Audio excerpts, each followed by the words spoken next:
vous allez recevoir des amis, donc vous avez déjà prévu votre menu et vous avez prévu les vins. Alors d'abord, je conseille qu'on commence par le vin, c'est-à-dire on dit qu'est-ce que je vais choisir pour mes amis, et après c'est le plat qui s'adapte au vin.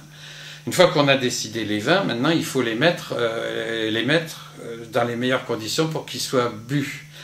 Je conseille que les vins soient ouverts 4 à 5 heures avant et qu'ils soient maintenus debout dans un endroit assez frais, dans la cave si possible, si on peut mettre des bouteilles debout, de telle façon que le vin s'oxygène d'une façon lente. La comparaison entre oxygénation lente et oxygénation rapide, c'est quand vous carafez un vin, vous avez une oxygénation rapide, quand vous le laissez tranquille, il y a une oxygénation lente.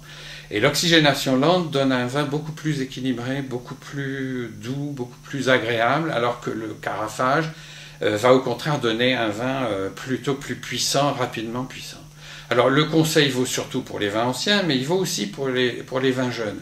Sachant que si un vin jeune on le carafe, on ne le détruit pas bien sûr parce qu'il est tellement fort, mais pour un vin ancien, c'est vraiment un conseil qu'il faut suivre. Premièrement, il vaut mieux que les vins rouges ne soient jamais trop chauds.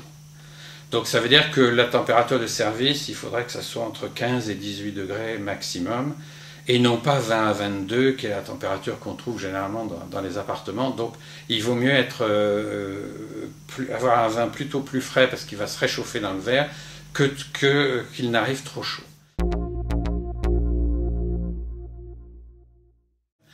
Mais moi, ce que j'aime, si vous voulez, c'est l'exploration de vins nouveaux ou de vins inconnus.